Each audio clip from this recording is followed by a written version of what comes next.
Então, boa noite a todos. São 20 horas e 44 minutos do dia 24 de novembro de 2021. Estamos começando nossa aula de Direito 2.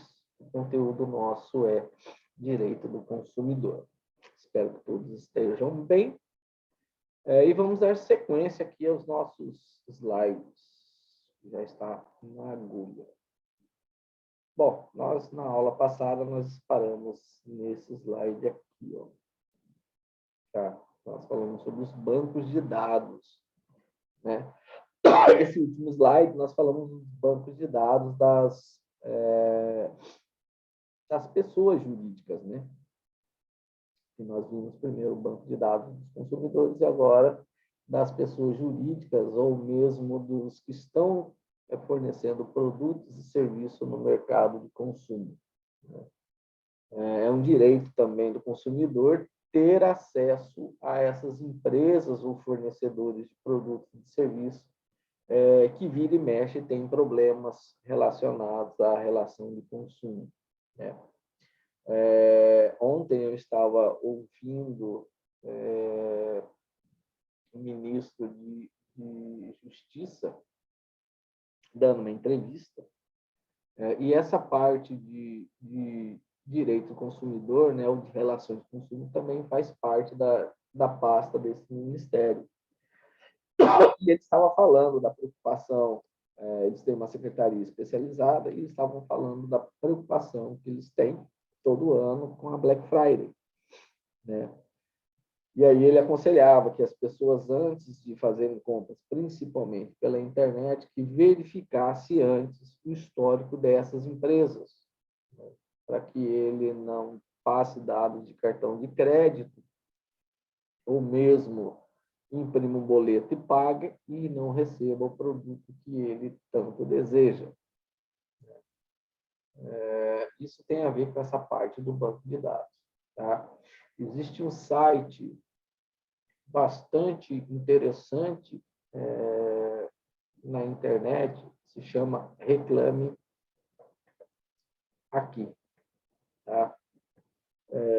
Esse é um site que eu aconselho vocês, de vez em quando, dar uma olhada nele. Que ali, você bota o nome da empresa, vem, passa todas as reclamações que os consumidores colocaram ali, e qual foi a resposta que a empresa deu para aquela reclamação. Tá? Então, é bem interessante. Essa é uma forma de você ter acesso às práticas comerciais de algumas empresas, alguns fornecedores de produtos e prestadores de serviços. Então, vamos agora para frente, nós vamos falar agora sobre proteção contratual. Tá? Parece que não, mas quando você compra alguma coisa, ainda que seja da forma mais informal, você está formalizando um contrato de compra e venda. Tá? Certo? O contrato de compra e venda, ele tem uma característica. Tá? O vendedor, ele fornece um produto ou serviço e o comprador paga o preço em espécie, tá? Em reais. Esse é o espírito de um contrato de compra e venda. Ok? Quando a gente estuda direito contratual, a gente diz que esse contrato é um contrato bilateral. Por que ele é um contrato bilateral? Porque ele cria direitos e obrigações para os dois lados do contrato. De tal forma que o direito do vendedor corresponde à obrigação do comprador, ao mesmo tempo que o direito do comprador corresponde à obrigação do vendedor. Tá? Bom, qual é a obrigação do vendedor? entregar para o comprador o produto ou o serviço, tá? E garantir, aí tem uma segunda obrigação que a gente chama de acessória, garantir que esse consumidor ou esse comprador, que esse contrato de compra e venda, no nosso caso, vai estar na relação de consumo, garantir que esse consumidor, comprador, usufrua do produto ou do serviço, tá? Então, essa é uma garantia secundária, a gente chama de acessória. Então, não basta só você entregar o produto. O produto tem que ser servível, tem que atender à expectativa do consumidor, tá? Então, essa é a obrigação do vendedor, tá? Que é o direito do comprador, receber aquele produto ou aquele serviço. Qual é a obrigação do comprador, tá? No caso, o consumidor? Pagar o preço da forma como for combinado. Se for à vista, se for parcelado, pagar de forma pontual, tá? Por isso que ele é dito contrato bilateral. Gera direitos e obrigações para os dois lados do contrato, tá? Bom, esses contratos eles podem ser tácitos, escritos, né? Ou escritos, tá?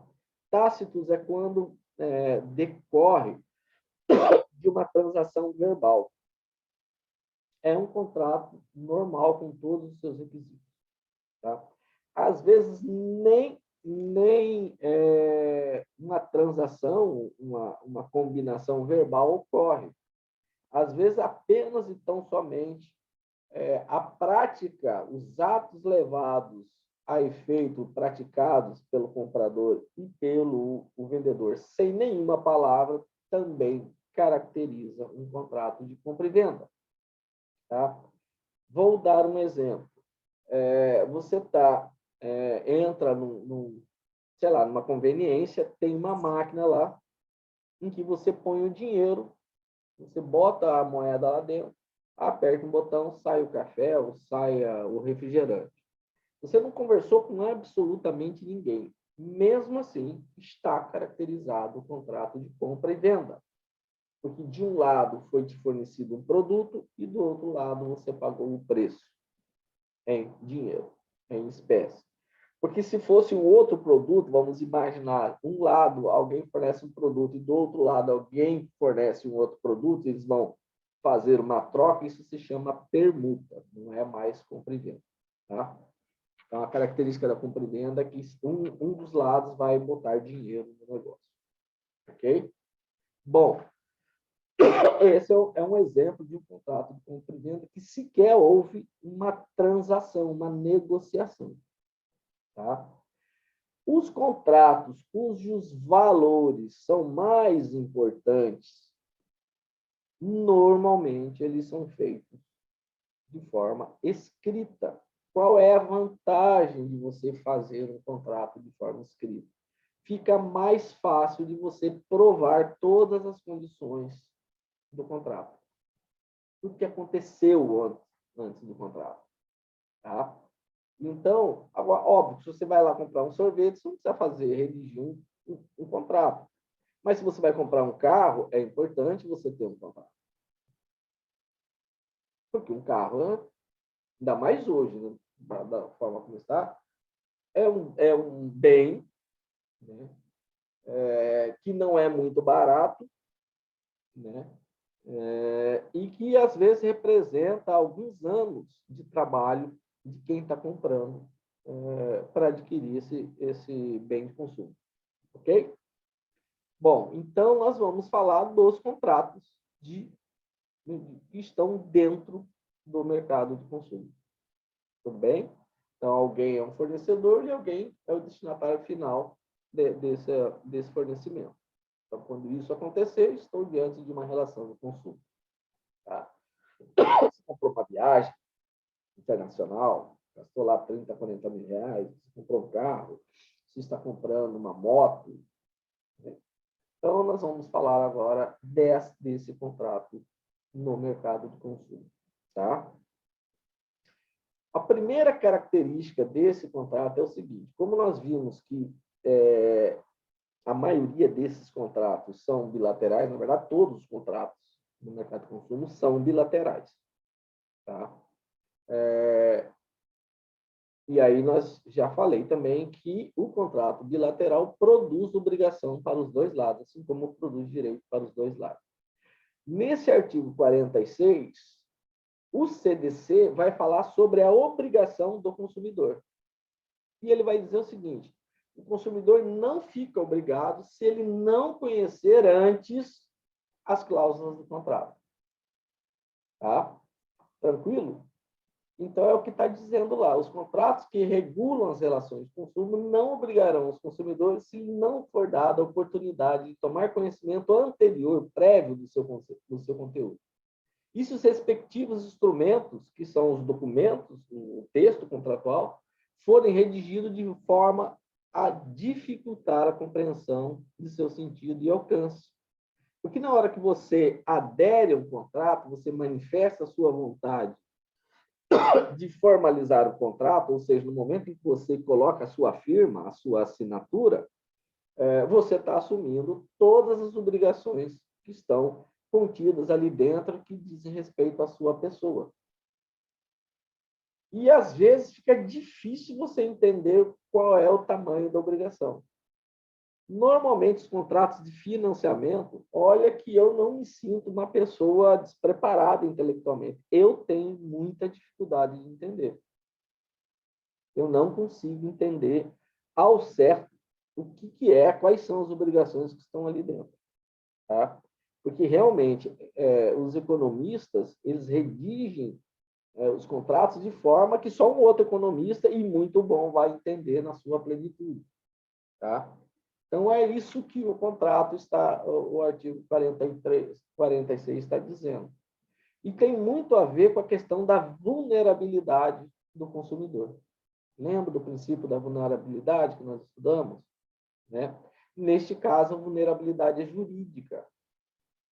E aí, quando eu falo jurídica, é de você não conseguir compreender na sua inteireza, na sua plenitude, o que é que está contido daquela cláusula contratual. Tá? Então, essa é a primeira proteção que se tem do consumidor nas relações contratuais. E isso permite, às vezes, você fazer uma revisão do contrato mesmo já assinado e tudo andando. Você fala, não, no momento eu entendi uma coisa, agora apareceu outra. Tá? Por isso que é muito importante, no momento em que você fazer as tratativas, vocês pegarem tudo por escrito. Por quê? Porque existe um princípio do direito contratual lá do Código Civil que se aplica também no contrato de consumo, de que quando houver dúvida das cláusulas contratuais, o que importa é aquilo que foi combinado antes da assinatura do contrato. Tá? Por isso que no artigo seguinte, que é no artigo 47, fazendo uma remissão a um artigo que tem, salvo engano, no artigo 412 do Código Civil, ou 422, alguma coisa assim, no Código de Defesa do Consumidor diz o seguinte, que as cláusulas contratuais serão interpretadas pelo juiz, ou pelo defensor público, ou pelo delegado na Delegacia de Defesa do Consumidor, de maneira mais favorável ao consumidor.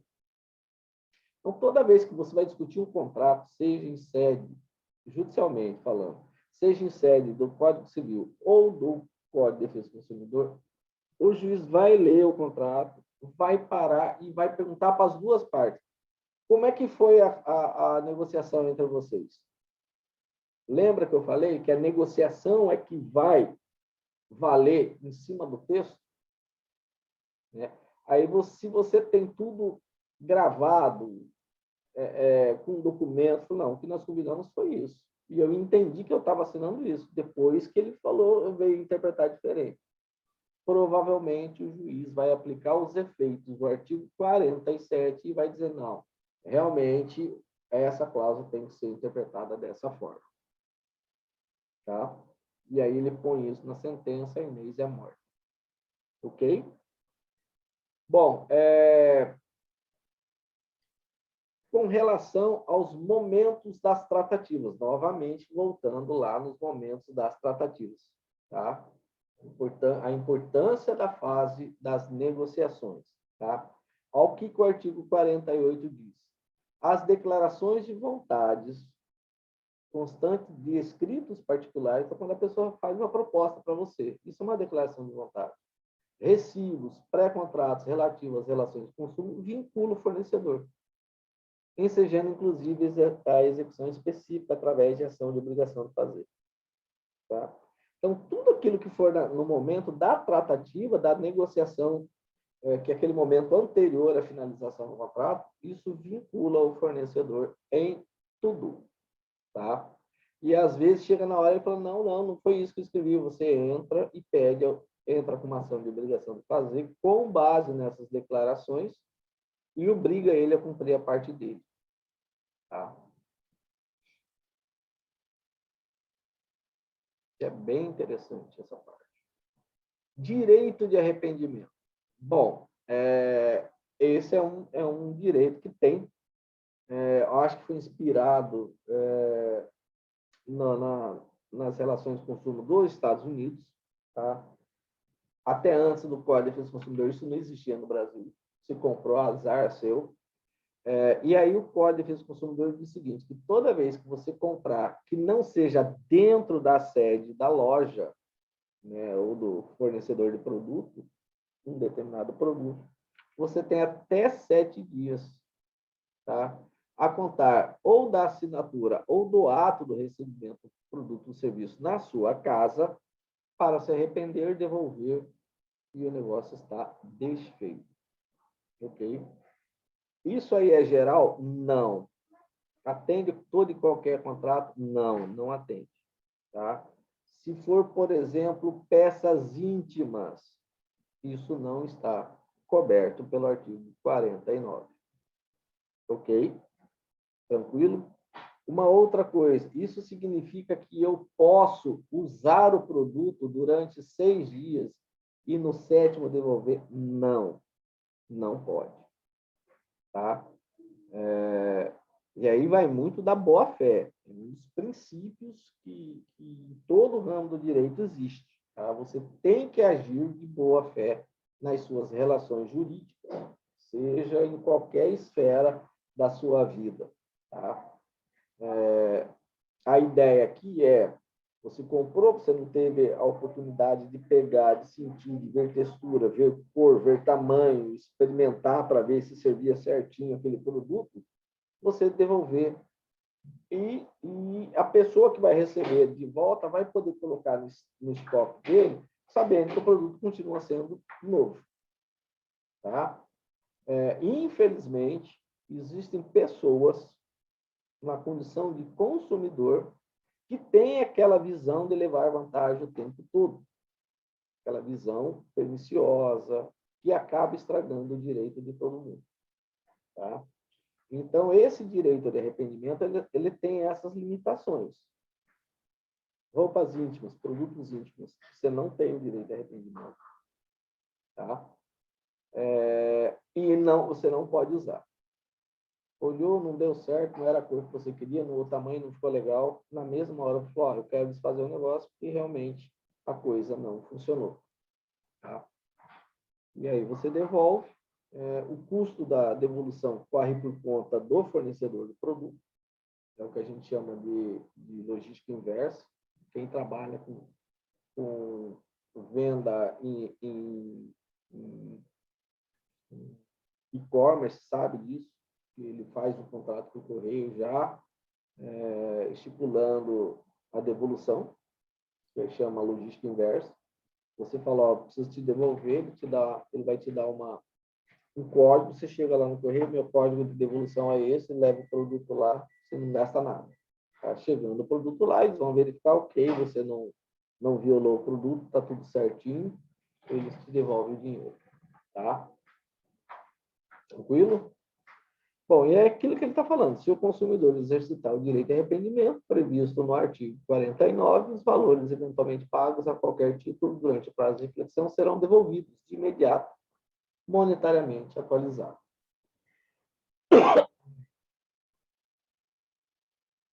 Qualquer dúvida, vocês me perguntam, tá, gente?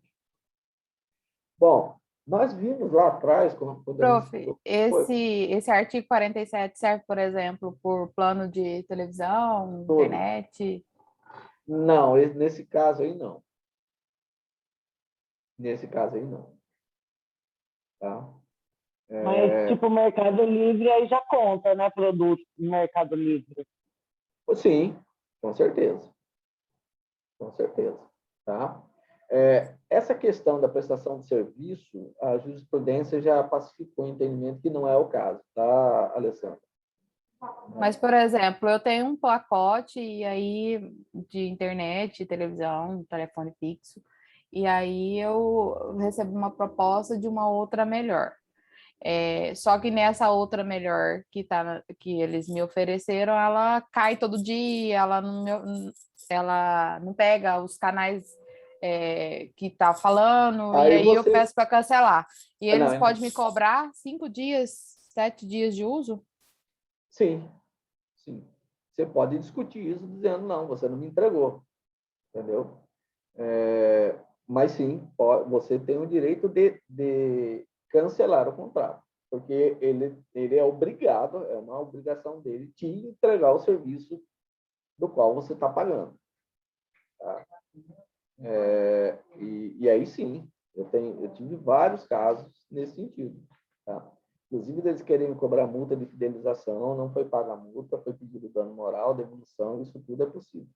Demora um pouquinho, né? Depende muito do andamento do processo no Poder Judiciário, mas nesse caso, sim. Aquele lá é o contrário. Aquele lá você pegou o produto e está devolvendo o produto. Esse não, esse é falha na prestação de serviço. Nesse caso que você está falando. Aí é um acidente de consumo. Entendeu? É diferente. Entendi. O produto não tem defeito nenhum. Você se arrependeu dele. Eu não quero mais ele. Que é o caso lá. Tá? Que é o que Entendi. Tem uma propaganda até do Mercado Livre, igual a Ana falou, que a moça compra uma blusa, aí chega lá, ela faz uma cara de que não gostou, daí ela pega e devolve o produto. E o pessoal devolve e devolve o dinheiro para ela imediato. sim, o Mercado Livre tem essa garantia, né? Talvez isso que foi a grande credibilidade dele, porque ele só paga o fornecedor depois que se fala ok, está tudo bem. Se você falar não, não está, ele te devolve o dinheiro imediatamente e você devolve o dinheiro, devolve a mercadoria lá para o fornecedor.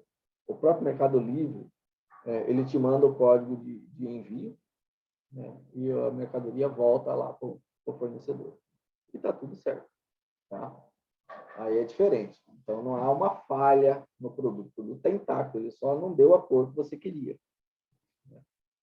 Porque você era madrinha de casamento lá e você precisava usar um vestido da cor azul Tiffany. Aí chegou lá, não era azul Tiffany, não batia o tom do azul. Então, é nesse sentido. Bom, vamos falar sobre a garantia. Tá? Nós vimos lá atrás, quando a gente estudou sobre a decadência, né? Dos bens duráveis, a decadência é de 90 dias, e dos não duráveis, a decadência é de 30 dias, para você reclamar de defeitos ocultos. Tá? Então, isso aí se chama garantia legal, em termos digamos assim, de um palavreado mais popular. Para nós, do ponto de vista jurídico, se chama decadência, em cima de vícios ocultos ou vícios redivitórios. No jargão popular, se chama garantia legal. Aqui no artigo 50, nós estamos falando de uma garantia que é contratual. Tá? E aí ele vai dizer, a garantia contratual, primeiro, ela é complementar à legal e será conferida mediante termo escrito. Então, quando você compra um televisor, tá? A garantia mínima fixada no Código de Defesa do Consumidor é 90 dias. Se na hora que você comprou o televisor veio garantia de 12 meses, tá? Significa que essa é a garantia contratual e complementa aquela outra. Se ele não ressalvar nesse termo escrito que ela é complementar e está computado dentro desses 12 meses a garantia legal, que são 90, a sua televisão passa a ter, então, uma garantia de 15 meses. Tá? 12 da contratual, mais 3 da legal. No começo, a indústria esquecia de fazer essa ressalva e falava assim, a garantia é de 12 meses. Beleza, chegava no 14º mês, dava problema lá, o consumidor acionava a garantia e falou, não, já não está mais na garantia, está sim. Não é só 12 meses. 12 meses é contratual, mas eu tenho mais 3 da legal. Tá? E aí o Poder Judiciário começou a confirmar isso. Não, realmente, ela é complementar. Tá? Então, se você não ressalvar, você acaba tendo uma garantia estendida. Tá? Ela sempre será por escrito. Tá? Deve ser padronizado de maneira a deixar bem claro o que está sendo garantido. Tá? Então, você vai comprar um carro, garantia de 5 anos. Só que nem tudo ali está garantido por 5 anos. Então, ali no termo de garantia, ele vai dizer. Às vezes é uma Bíblia que vem escrito. Está garantido por 5 anos, é motor e câmbio. Tá? Aí, pneu, garantia, se você não meter no buraco, você é garantia de tantos mil quilômetros. Disco de freio, 12 meses. Pastilha de freio, não tem garantia, porque é uma peça de consumo imediato.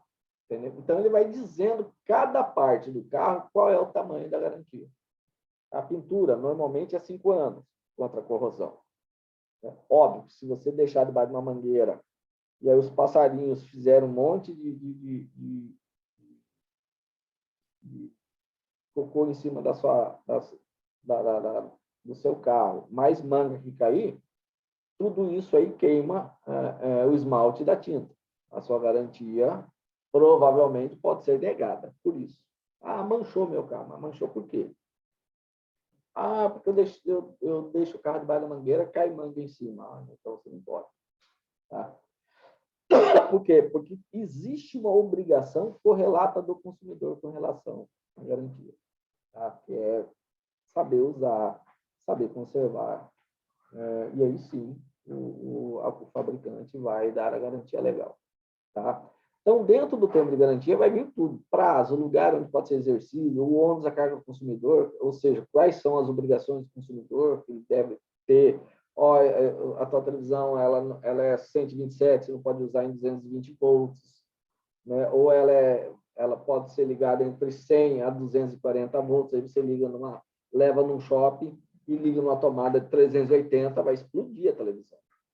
Então, claro, isso aí você deveria ter observado. A garantia não vai descobrir isso aí. Nós vamos trocar para você, mas você vai pagar por esse serviço. Tá?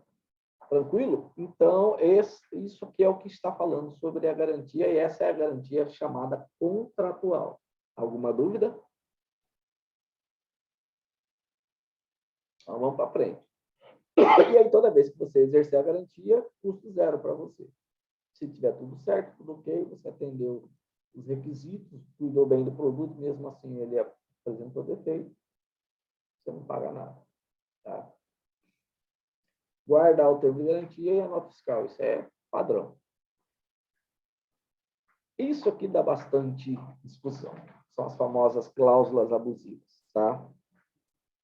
As cláusulas abusivas, uma vez que o juiz olha e se depara com uma cláusula abusiva, ele, de plano, ele retira todos os efeitos dessa cláusula. Tá? Por quê? Porque ela já é nula desde que ela nasceu. Na verdade, ela nem nasceu, ela nasce morta. Tá?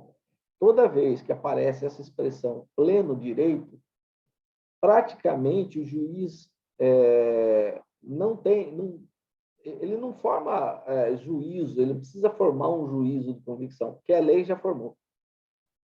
Tá? A lei já formou. Ele basta só saber se aquela cláusula encaixa numa das hipóteses que a lei considera abusiva, para que ele falar, isso aqui é uma cláusula abusiva, ela é nula de pleno direito, acabou. Tá? Por exemplo, não sei se vocês já viram algo parecido por aí. Nós não nos responsabilizamos pelo que está dentro do seu carro, tá? O estacionamento aqui é gratuito e nós não nos responsabilizamos por colisões, furtos ou objetos deixados dentro dos mesmos. Isso é uma cláusula contratual, tá? E que integra o seu contrato de consumo quando você entra dentro da loja para você comprar alguma coisa ou adquirir algum produto, tá? Esse é o tipo de cláusula que é considerada abusiva, tá? Por quê? Porque ela retira a possibilidade do consumidor de postular por um direito seu. Que foi o quê? O prejuízo que ele teve ao estacionar ali dentro. Porque o estacionamento de um determinado lugar, de um supermercado, de um shopping center, de um açougue, ele integra o negócio dele. Faz parte da estratégia de negócio dele ter esse estacionamento. Né? Por quê? Porque as cidades hoje, com essa questão do adensamento de carros nas vias públicas, o estacionamento passa a ser um atrativo para que a pessoa vá num determinado local adquirir um produto ou um serviço. Né? Antes de ontem mesmo, eu parei num salão para cortar o cabelo e fazer a barba, e era um salão que eu passava na frente dele durante muito tempo, e eu nunca tinha parado, porque nunca tinha vaga de estacionamento para parar. Eu até comentei, pela primeira vez que eu venho aqui, porque eu consegui estacionar na frente. E perguntaram, o senhor é de Cuiabá? Eu falei, eu sou um morador antigo. É um salão que tem ali na Praça Popular. E fui muito bem atendido nesse passagem. Mas, para mim, foi fundamental eu conseguir parar meu carro na frente. Se não fosse isso, eu não teria parado lá. Então, para vocês entenderem que o estacionamento ali, no caso, é um atrativo para eles. Eles me falaram, não, tem um estacionamento ali, um pouquinho antes do ditado popular, naquela rua, que também você chega lá e fala que você vem para cá, a gente vem em carimba que você teve aqui, você vai ter um desconto lá. Tá? Bom, por outro lado, o estacionamento, a partir do momento que eles se responsabilizam, mesmo que eles tenham essa cláusula abusiva, que zero efeito, ele tem o direito de cobrar pelo serviço de estacionamento. Gente, hoje está difícil. Essa é a minha tosse, me desculpa. É por isso que, de um tempo para cá, supermercado e shopping começaram a cobrar. Por quê? Exatamente porque quando a pessoa chegava lá para buscar o carro, ele estava amassado ou tinha um vidro quebrado e roubado uma bolsa, você responsabilizava ou o shopping ou o supermercado, quem quer que seja. Tá? Mas mesmo com essa cláusula aqui, ela não tem efeito jurídico prático nenhum. Para frente. Isso, tá?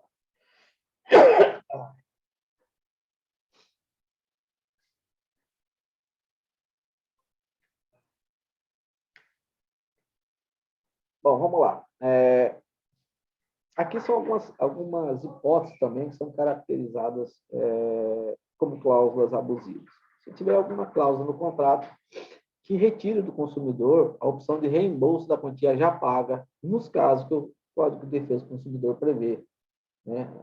Se você devolver o produto, exercer a cláusula de arrependimento em 7 dias, eu não te devolvo o dinheiro. Não, você é obrigado.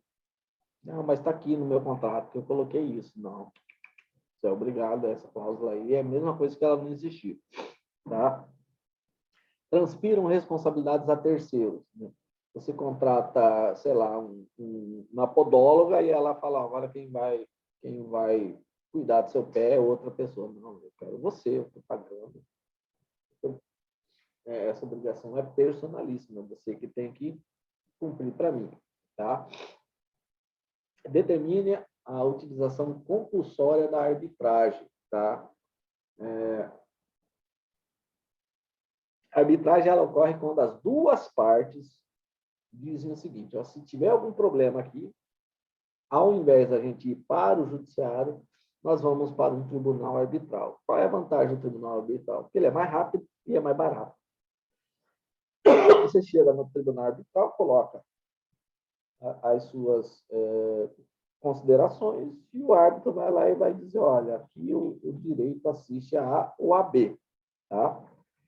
Essa decisão do tribunal arbitral, ela não é uma sentença judicial, mas basta a parte que saiu vencedora levar no judiciário, o juiz confirma já direto, não precisa nem ouvir outra parte, e aí sim ele homologa, e essa homologação judicial é a sentença judicial.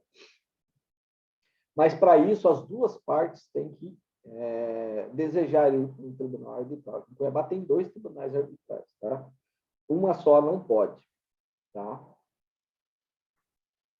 Por isso que ele diz que a arbitragem compulsória ela é nula. O consumidor tem que desejar ir para o tribunal arbitral caso haja alguma discussão. Obrigações iníquas são obrigações sim, que não têm valor econômico, tá? Ou abusiva, que é excessivamente caro, tá? E aí coloca o consumidor em desvantagem exagerada. Iníqua da parte do fornecedor do produto ou abusiva do ponto de vista do consumidor. Então, esse tipo de cláusula, e aí provavelmente o juiz vai dizer que é incompatível com a boa-fé e com a equidade, vai ser considerada abusiva e, portanto, nula de pleno direito. Tá? Estabeleça a inversão da prova em prejuízo do consumidor. Tá? Se tiver uma cláusula dizendo assim, ó, o consumidor não poderá exercer os efeitos do inciso 8º do artigo 6º do Código de Defesa do Consumidor. Tá? Se tiver uma cláusula dizendo isso, é exatamente o que está colocado ali. É uma cláusula abusiva e, portanto, nula de pleno direito. Nasceu morta. Impõe o representante para concluir ou realizar outro negócio pelo consumidor. Tá? Isso aí não pode. Pelo fornecedor de produto e de serviço, pode. Pelo consumidor, não. Tá? Tranquilo? Por quê? Porque senão você vai fazer simulações. Quando você assustar lá, o que está acontecendo aqui? Né? Alguém comprou uma assinatura de TV no meu nome, eu nem vi, eu não sei nem o que é isso. Não pode. Tá? É isso que ele está dizendo aí.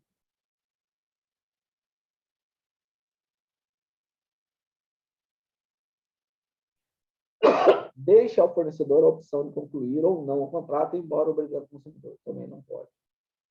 Tá? Permita ao fornecedor, direto ou indiretamente, variação do preço de maneira unilateral. Também não pode. Tudo tem que ser acordado. Se for acordado, pode. Se não for, não pode.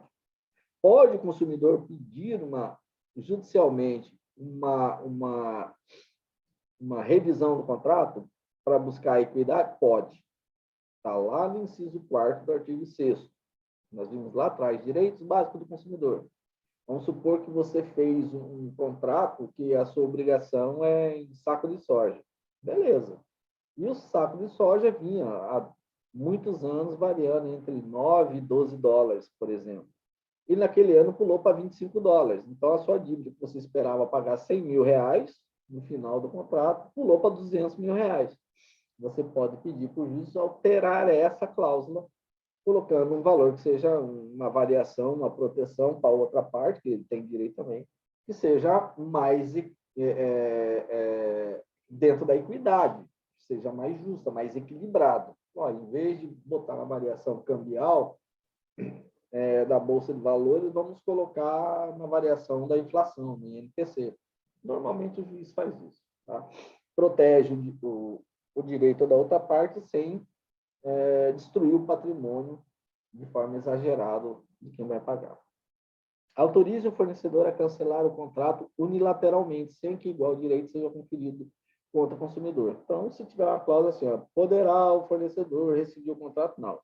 As partes poderão rescindir o contrato a qualquer momento, desde que comunique o outro com antecedência de 15 dias, 20 dias, aí vai de cada um, tá?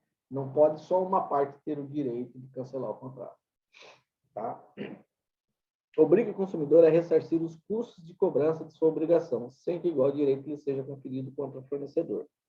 Então, normalmente, quando você faz um boleto, os bancos cobram o valor do boleto. Esse boleto, esse custo, é do fornecedor do produto ou do prestador de serviço. Não pode ser passado para o consumidor. Tá? Ah, é R$2, não interessa. R$2 você compra um pão. Né? Ontem eu estava no restaurante, não vou dizer qual, e famoso aí na cidade, aniversário da minha filha, e o garçom não ia na nossa mesa. E eu levantei e fui lá e chamei o gerente. Falei, olha, nós vamos pagar a conta. Você não precisa ter medo da gente. Não pode mandar o garçom lá, porque ele não vai na nossa mesa. Ah, senhor, o senhor me desculpe, faltou muito garçom. Falou, para mim não me interessa se faltou garçom ou se tem excesso de garçom na casa. O que eu quero é ser bem tratado. Não sei se você entendeu isso. Não, senhor, o senhor está correto. Então, tá bom. Aí começaram a ir. Mas se você não vai lá e não conversa, as coisas não andam. Autorize o fornecedor a modificar unilateralmente o conteúdo ou a qualidade do contrato após a sua celebração. Você pediu lá sei lá, contratou um buffet para o aniversário, você escolheu o motivo do aniversário, e de repente a pessoa falou, não, ó, não vai poder ser sei lá, da Mini, mas nós estamos aqui com da porca, da Peppa Pig. Não, amigo, negativo, eu quero da Mini. Paguei da Mini, para minha filha é importante que seja da Mini, tem que ser da Mini. Aqui está celebrado, se vira. Né? Infringe ou possibilite a violação de normas ambientais. Isso aí é correlato, né? Vem lá do direito ambiental, decorre inclusive de um inciso que tem no artigo 170 da Constituição, né? Que diz que o artigo 170 da Constituição fala sobre como que a nossa economia tem que funcionar. Tá? Ele diz que para o desenvolvimento da nação, tanto o empreendedor quanto o trabalhador são importantes. Né? E aí ele vai dizendo o que tem quais são os princípios que vão regulamentar dentro do Brasil o desenvolvimento econômico. E ali tem dois princípios, dos vários que eles citam, tem dois que me chamam a atenção. Primeiro, respeitar as relações de consumo e, segundo, não produzir danos ambientais de forma exagerada, irreversível, alguma coisa assim. Então, o próprio Código de Defesa do Consumidor também traz isso aí.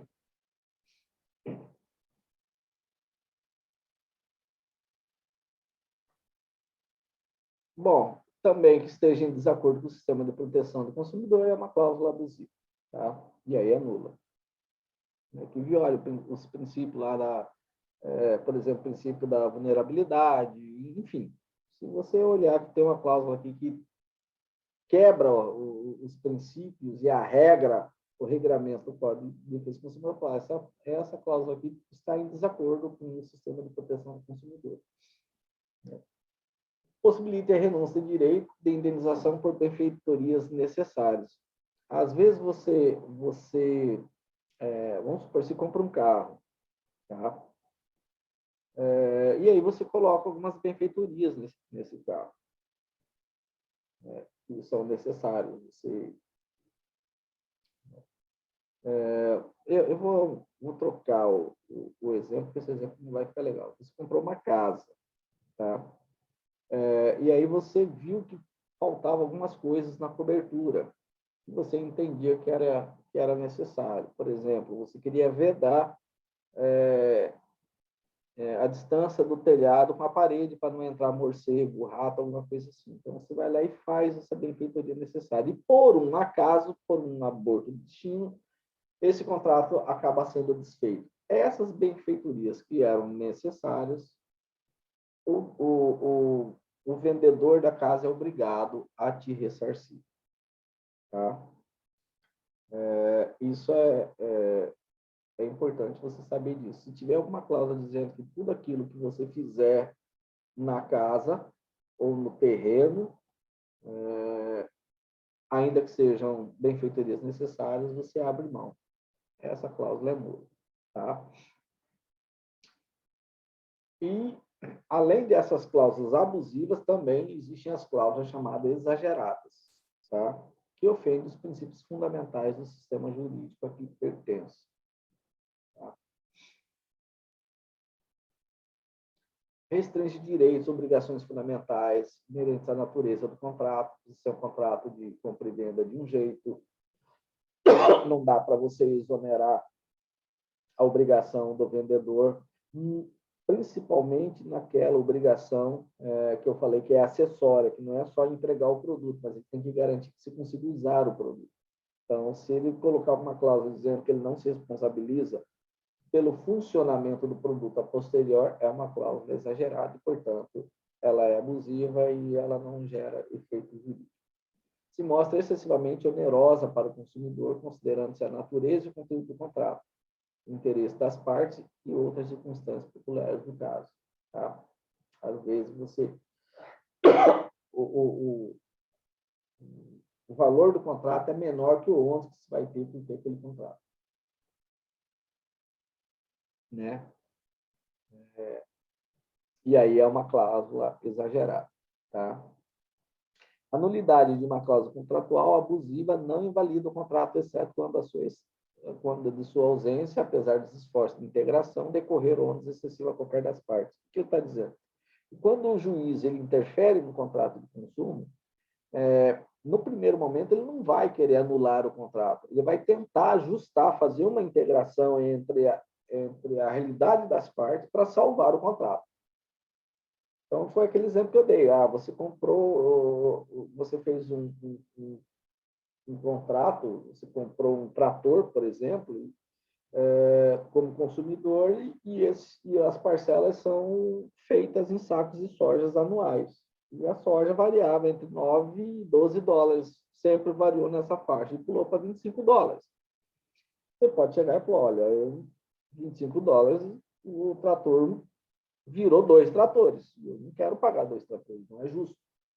Então, você pede uma revisão para alterar só essa parte. O juiz, com certeza, ele consegue fazer isso, sem perder o contrato como um todo. Okay? Então, sempre ele vai fazer isso. Se não tiver jeito, aí ele declara rescindido o contrato, você devolve o trator, né? E vai pagar um aluguel do período que você usou. Né? O juiz vai olhar o outro lado, porque aí, quando você devolver o trator, ele já não é mais novo. E aí a concessionária, a empresa que vendeu o trator, já não vai mais conseguir revender esse trator como novo. Então, essa desvalorização normalmente é convertida pelo juiz em aluguel e aí desconta daquilo que você pagou a maior. Pode ser que, inclusive, você ainda tenha que devolver o trator e pagar alguma coisinha lá de aluguel. Tá? Isso é normal. Por quê? Porque ele não vai deixar nenhuma parte ficar com ônus excessivo. Ele vai buscar equilibrar essa situação.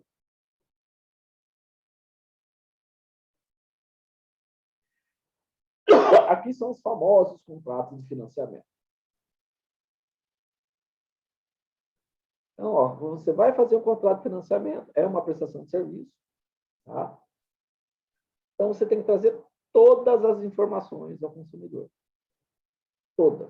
Tá? Custo efetivo, total, tem que trazer tudo. Porque, antigamente, ele falava que ele estava te vendendo dinheiro com um juro X, quando você ia descobrir, o juro não era bem X, era X e mais alguma coisinha.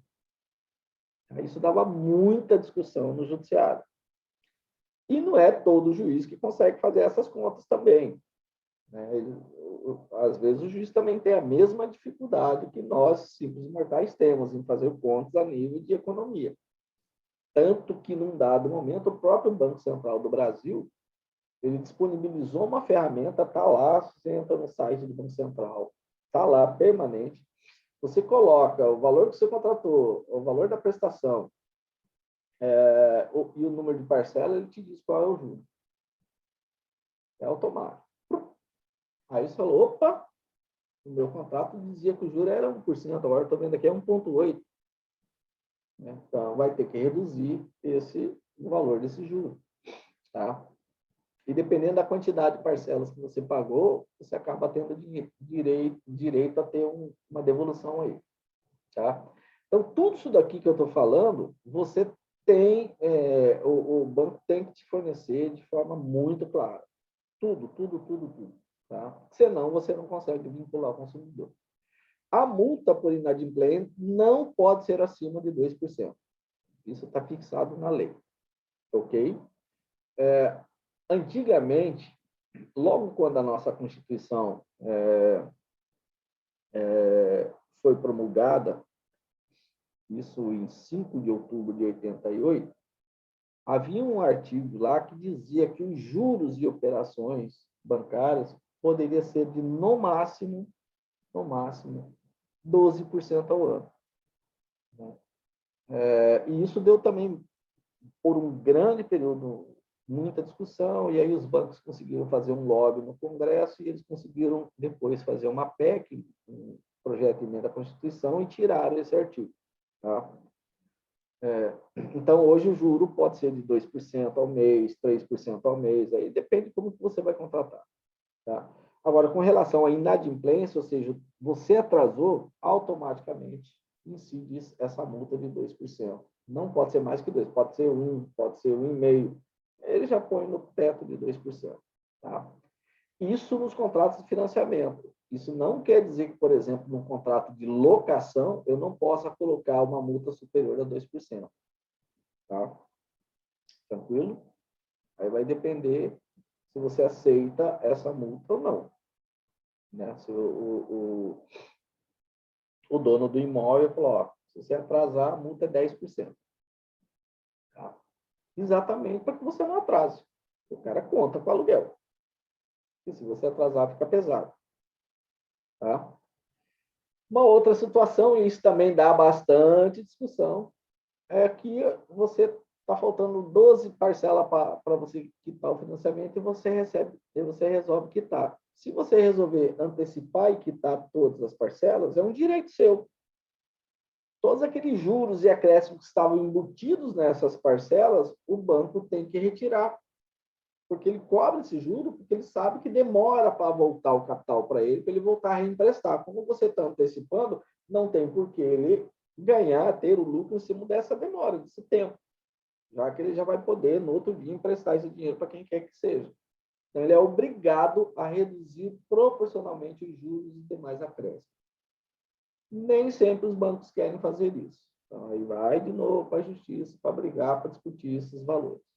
Tá? Eu mesmo sou dono de fazer isso. Né? Às vezes eu não tenho o dinheiro para comprar o carro na sua integralidade, mas dali a 20 dias eu vou ter. Quando você vai financiar o carro, se você financiar em 15 dias, o juro é gigantesco. Se você financiar em 96 vezes, o juro é lá embaixo. Então, eu falo, eu vou financiar, tá aqui, vou dar tanto de entrada em 96, para pegar o menor juro possível. 15 dias depois eu vou lá e pago o contrato. Povo quita. Pronto. Tá? Aí o banco fica, dá um pulo desse tamanho e fala, não, entrou um dinheiro aqui que eu não esperava, vou quitar aqui, já vou resolver isso também. Exatamente, é uma jogada que aí é business, é feeling. Eu sou dono de fazer isso. Pego o menor juro e antecipo o máximo possível. Tá?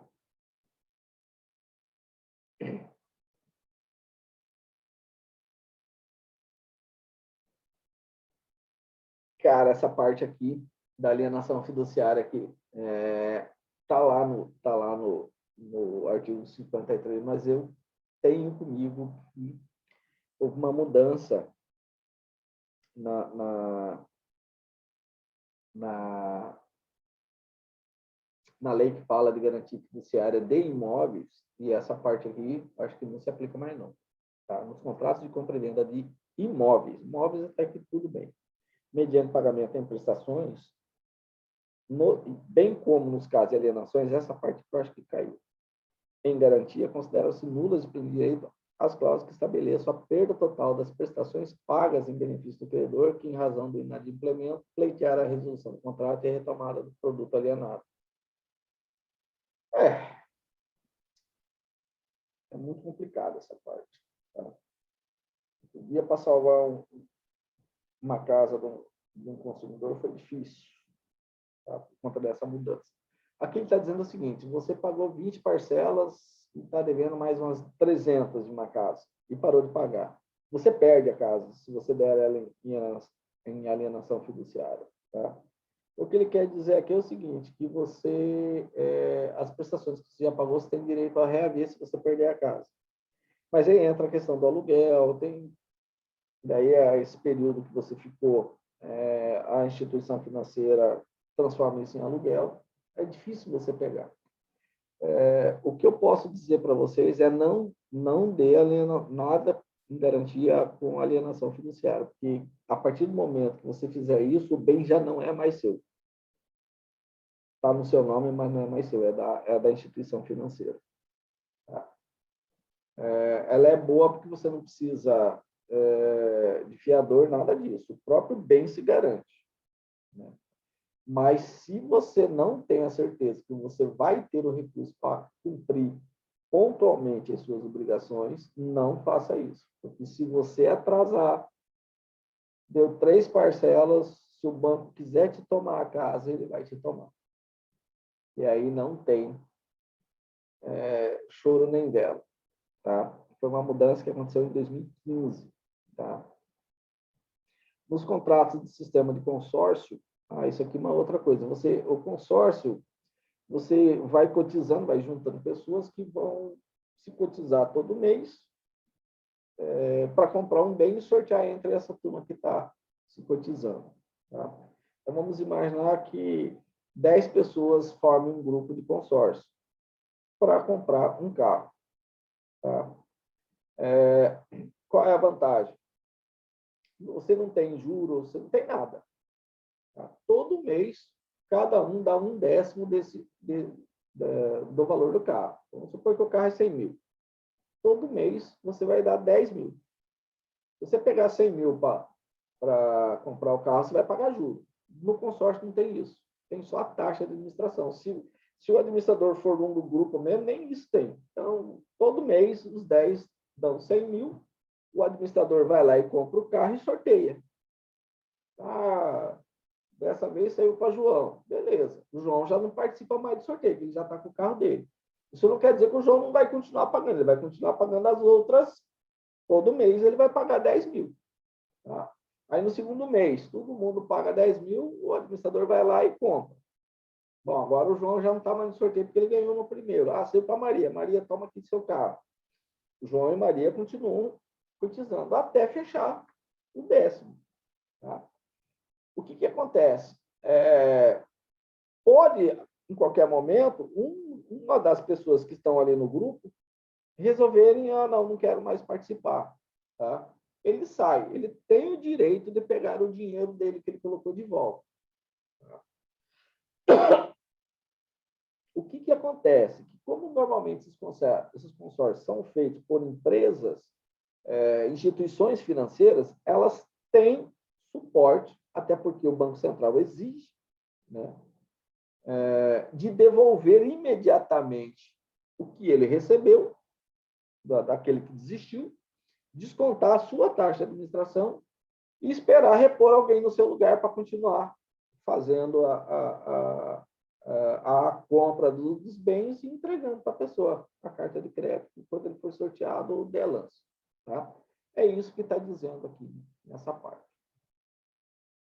Normalmente, as instituições financeiras só querem devolver no final. Daí eles ficam trabalhando com o dinheiro da pessoa. Eles põem outro no lugar e fica aquele dinheiro trabalhando, ganhando mais dinheiro. O Código de Defesa do Consumidor proíbe isso. Tá? Quais são as sanções administrativas que o PROCON pode impor nas empresas ou no fornecedor de produto e prestador de serviço?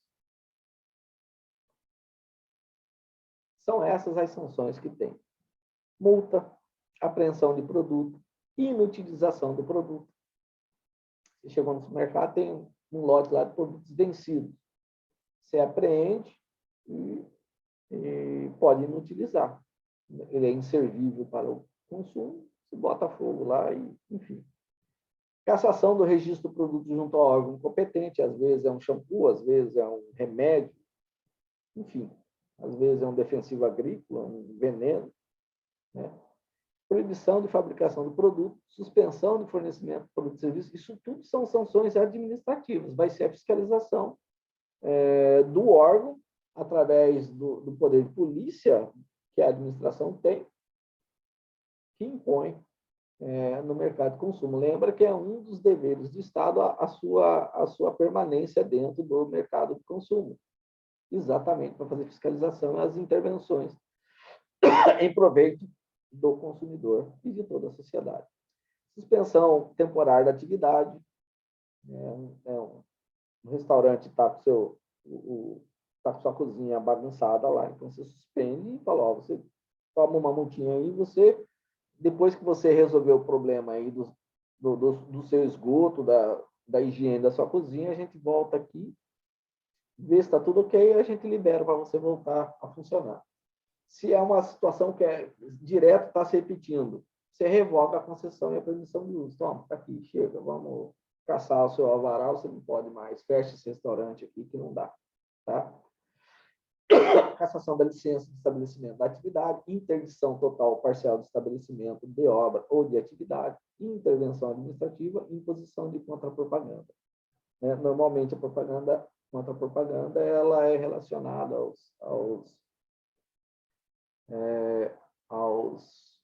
ela é chamada que a indústria faz quando tem algum defeito no carro, que é o recall. Tá? Você vai lá e coloca, ó, isso aqui não está bem certo, não. Às vezes também a propaganda é mentirosa. E aí os órgãos de defesa falaram, opa, aqui está dizendo que esse carro aqui faz 15 km por litro, ele não faz nem aqui nem nada. Aí você impõe uma contrapropaganda para não levar o consumidor ao erro. Tá? As sanções administrativas são aplicadas pela autoridade competente no âmbito da sua atribuição, se for uma outra pessoa não vale, podendo ser aplicadas cumulativamente, inclusive por medida cautelar antecedente. Tá? O próprio PROCON, DECOM, atua de forma preventiva ou incidente de procedimento administrativo. E... acabou, pessoal! Essa frase é minha. Sai pra lá, meu chapa! Deixa o astro fazer isso! Acabou, pessoal! Acabou, pessoal! Já posso ir pra casa?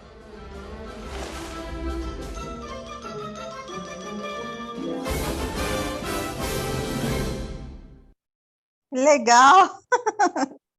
Como eu disse para vocês... Pois eu levei um susto. Eu também. Achei que tinha algum vídeo. Não, mas saiu o áudio aí para vocês? Saiu. Como eu disse para vocês, muito provavelmente hoje a gente iria terminar o conteúdo, já deu mais de 1 hora, inclusive, de aula. A Cíntia está dando risada lá. Bom, pessoal, esse semestre foi um semestre bacana, rendeu bem. Eu vou colocar algumas atividades ali bem tranquilas, em cima desse conteúdo mesmo, uma palavra cruzada, alguma coisa, para a gente vencer essas 2 semanas que faltam, só para a gente fazer uma revisãozinha do conteúdo, tá? Ninguém precisa se preocupar com nada, na mesma toada que nós fizemos no semestre passado, né? E eu espero vê-las todas bem, com saúde, de repente até de forma presencial, no próximo semestre, Direito 3. Né? Estou aqui no Zap, qualquer coisa me chame, né? E se a gente não se vê novamente, que vocês tenham um Natal com muita luz, com muita paz, com muita bênção de Deus, né? Cada um dentro da sua fé, e que 2022 seja um ano mais tranquilo, que a gente possa voltar a ter aquele antigo normal de uma vez por todas. Ok? E Deus obrigado aí. quiser. Amém. E obrigado por Amém. vocês serem as minhas alunas do coração. Fiquem todos com Deus. Boa noite. Obrigada. Tá, tchau, tchau. Boa Tchau, noite, tchau. prof. Boa Fica noite, com Deus. prof. Tchau, tchau. Tchau, tchau. Boas festas, fim de ano. Obrigado a vocês também.